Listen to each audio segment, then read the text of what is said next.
Goeiemôre gemeenskap van gelowiges, dit is vandag maandag die 16de Maart 2026. En hierdie week gaan ons 'n bietjie stil staan by 'n teksgedeelte, Romeine 7 vers 15 tot 25. Nou vanoggend se tema is wanneer ek myself nie verstaan nie. Nou baie mense het die idee dat die geloofslewe eintlik eenvoudig behoort te wees. Jy glo in Christus, jy gee jou lewe vir God en dan behoort alles mos reg te loop.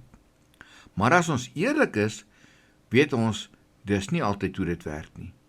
Nou die apostel Paulus skryf iets in Romeine wat baie eerlik en baie menslik klink. En hy sê, ek verstaan self nie wat ek doen nie. Want wat ek wil doen, doen ek nie. Maar wat ek haat, dit doen ek. Dit staan in Romeine 7 vers 15, ons eerste vers. Dis amper asof Paulus wil sê, ek verstaan myself nie altyd nie.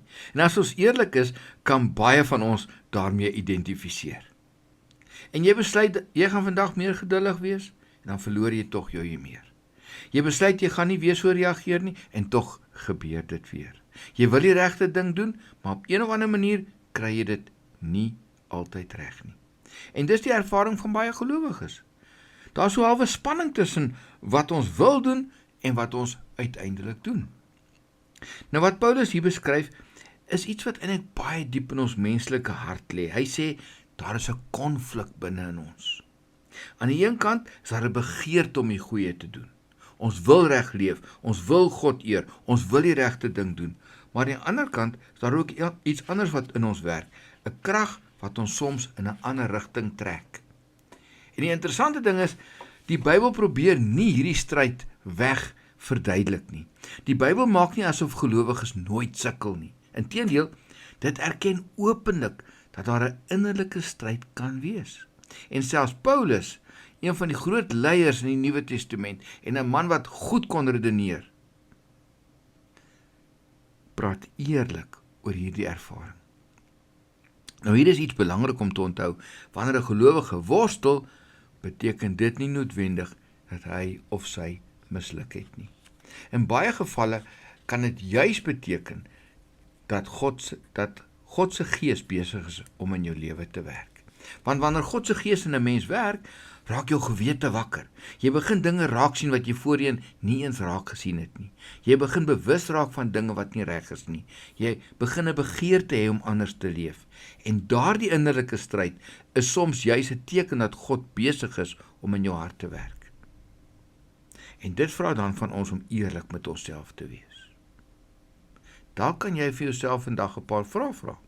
So, waar ervaar ek hierdie innerlike stryd in my lewe? Waar? By die huis, by die werk, tussen my vriende, by die skool. Waar ervaar ek dit? Die ander vraag is, watter dinge wat ek anders doen, watter dinge wil ek graag anders doen, maar ek kry dit net nie altyd reg nie.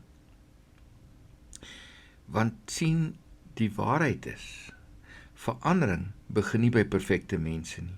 Verandering begin by mense wat eerlik genoeg is om te sê, Here, ek sukkel. En die eerste stap na verandering is eerlike erkenning. Presies wat Paulus doen.